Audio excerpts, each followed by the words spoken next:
Everybody, Cliff Yates live from Caledonia, New York. Glad you're stopping in here.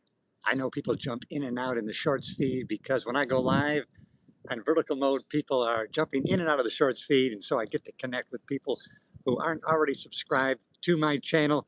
And if you haven't connected and subscribed yet, listen, all things personal growth, self-improvement, how we can get better every day and every way than we were yesterday. That's what it's all about. If that connects with you, then you're in the right place. So hit the subscribe button and join a community of progress. That's what I'm creating here. And I'm outside my gym here in my hometown village of Caledonia, New York. This is where I grew up, a very small town, 3,000 people. And it's a beautiful sunny day today, although isn't like it was when I left Florida 3 days ago when it was 84 degrees. No, today, but it's going up to 55, maybe 60 today. It's not very much wind, and it's very, very sunny. So I got my workout in here at this gym, CalFit, 24 hours, and I got a whole week membership for $20. Is that amazing? And 24-hour access with a key card on your phone, an app. And it's a really great. So, hey, I'm glad you're stopping in here. If you haven't already, subscribe to the channel. Hit that button. You are in the right place. I'm Cliff Yates. And if you haven't connected with me in the past, welcome. You can do it now. Subscribe, join the community of progress. I was a cop for 35 years, stand-up comedian for over 25 years, and opened for some great headliners all over the country, and did some acting and those kinds of things. And now I have a podcast, and I also stream like this live every once in a while. So if you haven't already, subscribe to the channel. I'm glad you're in here. Let's walk home. And I'm about a mile from my home where I grew up, and actually from the age of about 12. So 52 years I've been weight training. And listen, I did a podcast episode about an hour ago, and it had to do with men over 60 and really what should we be doing. When you get to be 60, 65, 70, really the important thing is to prevent falls, right? That's the most important thing when you get a lot older, is to prevent falls. Because people who fall in their 60s, 70s, 80s, sometimes they don't recover. But you know what we can do? We can always improve. We can always improve our balance. We can do certain exercises that help us improve our balance. And one of the myths, right, that has been dispelled over time and time again is this myth that it's too late. Well, I'm already too old. I've never exercised. I've never worked out. Listen, you're never too old. The studies are in, everybody. You can still gain muscle. You can actually build muscle in your 60s, 70s, and 80s. They have people who gain muscle in their 80s. These are studies. And so get that out of your head. You can definitely gain muscle, not just maintain it. If you're 70, 80, I don't know if you could do it when you're 90, but I'm pretty sure you could build muscle in your 90s. All right, everybody. Hey, thanks for checking in. I'm here in the village of Caledonia, New York, a very small town. Small town in upstate New York. This is where I grew up, 3,000 people, before I ended up moving to Los Angeles, where I worked for the LA Sheriff's Department for 30 years. And now I'm back visiting my mom before I go to my private island in the Thousand Islands, New York. And so, all right. Good morning, afternoon, whatever. So if you haven't already subscribed to the channel, I like to create content that is motivational, inspirational, self-improvement wise, personal growth kind of stuff. Not always the most popular. It's not very incendiary, and a lot of times it doesn't really, it doesn't stimulate a lot of conversation. It seems like the most popular content is stuff that angers people, riles people up. That's not the kind of thing that I create or video or spread the message on. My message is more bringing people up and together. And I actually follow a professor out of Harvard, Arthur C. Brooks. If you haven't looked him up, check him out on YouTube. He's got a big channel. He's a professor of happiness at Harvard. And he studies what makes us happy. As a matter of fact, there's a Harvard study that's been going on for 85 years. And that study has gone generation after generation. Most people that manage the study have died. I think they're on their fourth manager because everybody else has died along the way. But the key factor, they found out at the end of your life what makes you the most happy and satisfied were the quality of your relationships.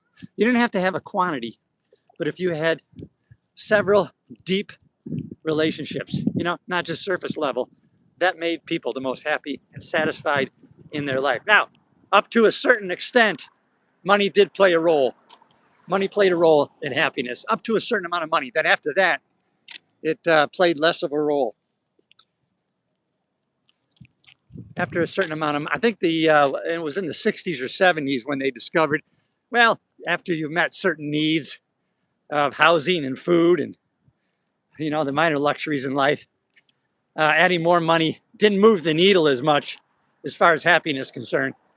Let's face it. I don't know if you're like me. I've known several people with a lot of money and they're miserable. And I know a lot of people who don't have much money and they're miserable. And then vice versa. I know some people, they're living their best life. They got a lot of money and they're very joyous and happy. And I know some people that don't have too much, but with what they have, they're very happy. And so I don't think that is the key factor. If you're a giving, generous person, and then you come into a lot of money or you earn a lot of money, you're just going to be more generous, more giving. It just really kind of exposes more of who you are instead of making you into something. It just exposes your true self more when you have a lot of money. But it's one thing for sure, it should be a part of our life. We just can't have money serve us. No, we tell our money what to do. Right? The Bible said it's the love of money. It's not money itself. With a great amount of money, we can do a great amount of things. So I think, especially in this country, when we have every opportunity and we have unlimited possibilities, and that's what I'd like to talk about. Hey, how are you? Hey, good morning. It's afternoon. I'm sorry, it's afternoon. Glad you're here. I'm Cliff Yates. If you haven't already, subscribe to the channel. All things personal growth, self-improvement, motivation, inspiration. Why? Because 35 plus years ago, I ended up going to a seminar by Jim Rohn. Then I went to a Tony Robbins seminar. And you know what? I started applying some of these strategies and philosophies. And then I realized, wow, when I changed, things began to change for me. When I changed, holy shit, all of a sudden, my work turned around, my relationships turned around, and man, I was attracting so many positive and great things in my life. And I realized it was nothing external. It was nothing outside of myself. It was all internal. It's an inside job. And so then I'm excited. I became immersed in all this personal growth, self-improvement stuff. And listen, self-empowerment, we have the power. No one can change our thinking. And thinking is the start of everything. I think about the Wright brothers, those bicycle mechanics. When they started to try to create their flying machine, you know what they do? They wanted to arrest those guys. They wanted to take them into custody for being insane. They were doing crazy things and they should be stopped. And now look at us. Because of those guys that were willing to act on their thinking, what they had in their minds, now we have airplanes and we can fly all over the world, wherever we want to go. So remember this. Take this example from the Wright brothers. If you have big ideas, big thoughts, and ambitions, be careful who you share those with. Because when you share big ideas and big thoughts and ambitions with small-minded people, they're going to poo-poo it. They're going to throw some shade on you. Why do you want to do that? What makes you think you could do that? Yeah, you don't have time for that negativity. No way. You got things to do. And no one knows what's on your heart and in your mind. Only you do. And you should act on it. If somebody else has already done what you want to do, then you can do it too. If nobody else has done it, you can be the first. Have that mindset, that possibility mindset. That's really important to have.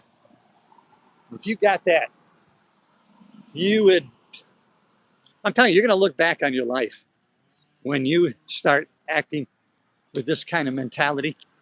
And you're going to look back years from now and you're going to go, whoa, I can't believe how far I've come and what I've accomplished.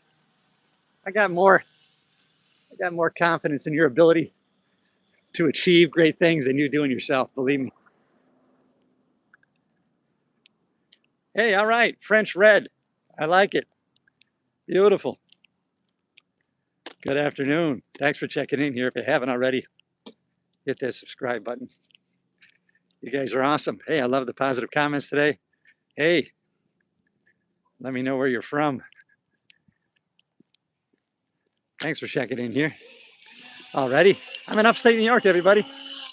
Not too far from Rochester, New York. We got some blowers going on today. We got lawnmowers going on. We got all sorts of noise in this little sleepy hollow of a town. But definitely, if you have big ideas, big ambitions, just be careful who you share those ideas with. Big ideas, big ambitions, shared with small-minded people. They just don't get it. They don't know what's on your heart, what you want to try. So don't let that stop you. We were all created with different talents and different gifts. There's not one person in this world, and that includes you, by the way, that weren't given gifts and talents that somebody else doesn't have. You have it. It's unique to you. You're the one person who has those things. All we have to do really is discover what those are and put them into practice. And then you're going to be surprised at how your life's going to take off. And listen, there's only this. There's only today. No regret. Don't look back with regret. You don't have time for that. Like sands through the hourglass, so are the days of our lives. All right, I'm so glad you checked in here. I'm walking back from the gym today and keeping my workouts in. I'm actually heading up to our private island.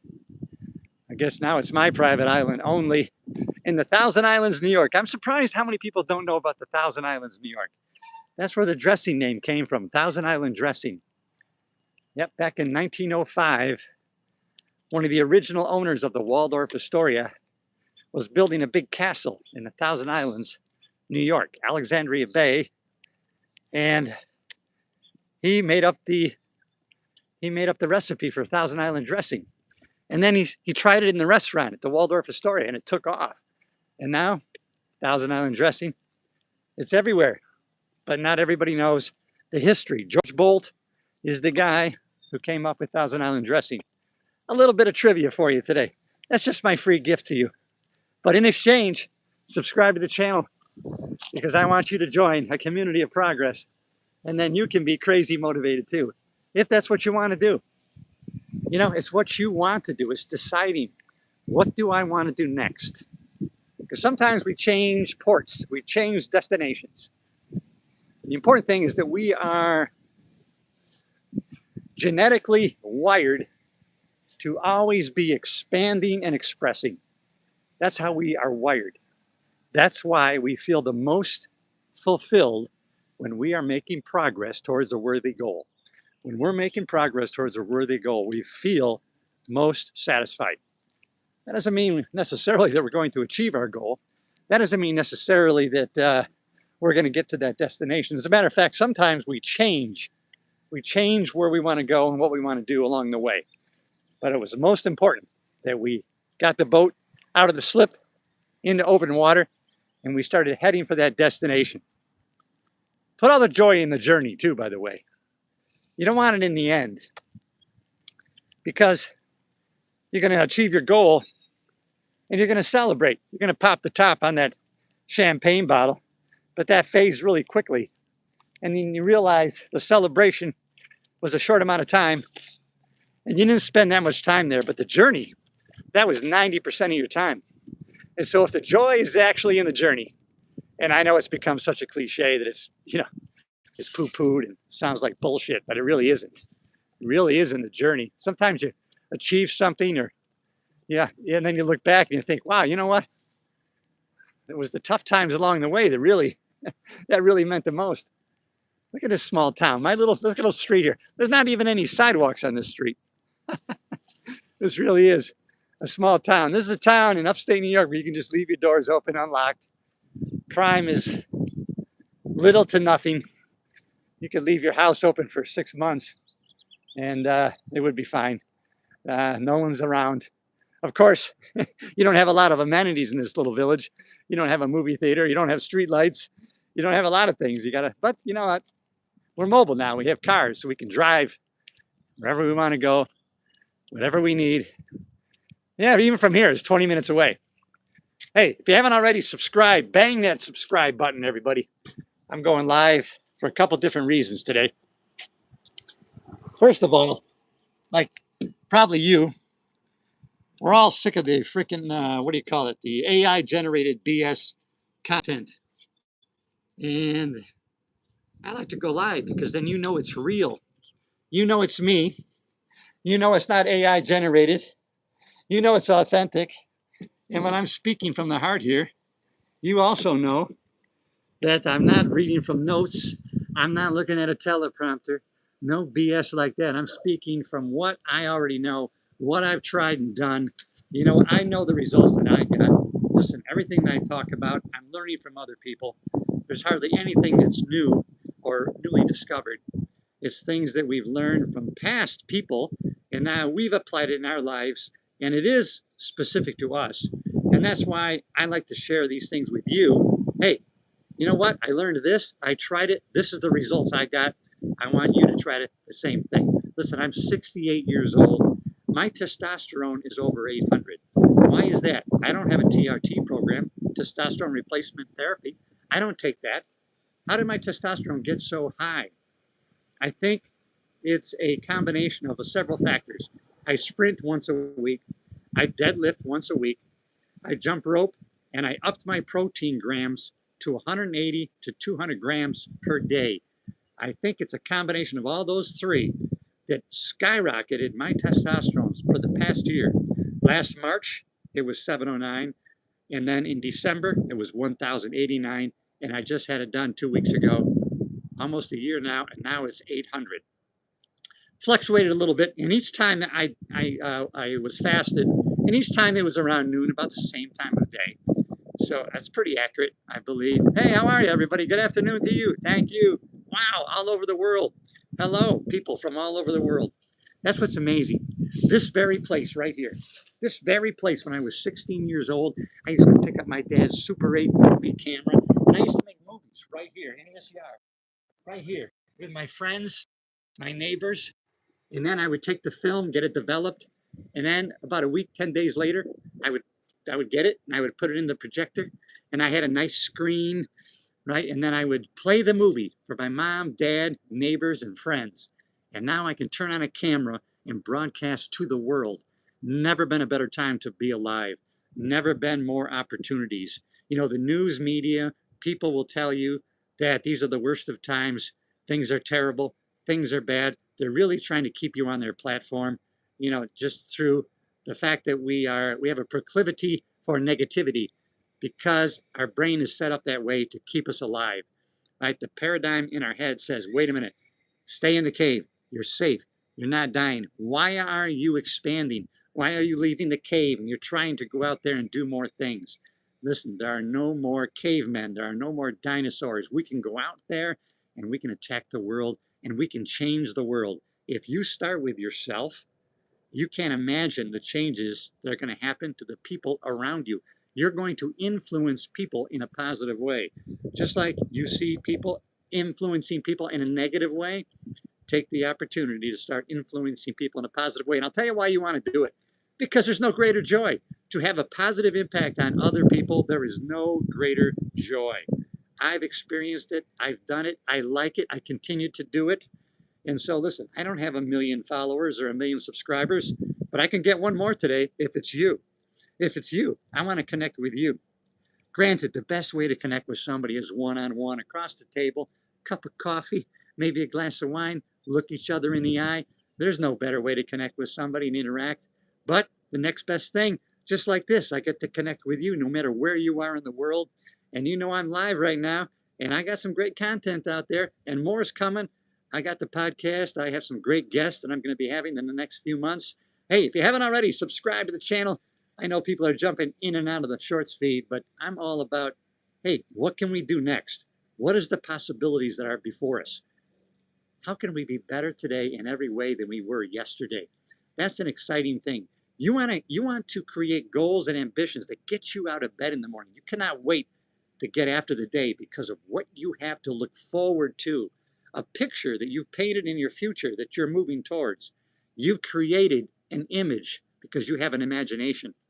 You are God's highest form of creation, and you have an imagination where you can create an image of yourself in the future where you want to go, and then you can reverse engineer back to where you are right now and decide what is my next step going towards that image, right? Hey, most people cast themselves as an extra in their own movie of life. You're the producer, you're the casting director, and you better cast yourself as the star of your own movie. Sit in the theater of your mind and create a self image that is great. It's been proven that we never perform anything greater than our self image. How we see ourselves, how anybody else sees us, none of our business. Other people's judgment and opinion of us, none of our business. I don't care what anybody thinks about me. I care what you think about yourself because that's going to turn out to be one of the key factors in you having a great life. Your self image, what you think of yourself. Read a book called Psycho-Cybernetics by Maxwell Maltz in the 60s. He's a plastic surgeon and he fixed people's scars on their faces. And then he realized those people, they didn't improve their lives. They still acted as if they had a scar on their face. Their face was beautiful again, but the scar was on the inside. They had a psychological scar. And then Maxwell Maltz became so immersed in the self-image, he started to study that for the rest of his life. And psycho-cybernetics really is about our self-image, how we see ourselves and how we can improve that on a daily basis. And believe me, we can. And you know what? Once we get to a certain level, we're going to be joyfully dissatisfied. We're always going to be joyfully dissatisfied. We can be happy and content, but a part of us needs to be dissatisfied because we want to go to the next level. There's nothing wrong with always trying to see if we can better ourselves all the way to the end of our human journey here. We are not human beings having a spiritual experience. We are spiritual beings having a human experience. I love you. I'm glad you stopped in here. I hope you subscribe to the channel. I hope you join the community of progress. That's what I got going on here. Hey, glad you jumped aboard. I'll see you in the next video.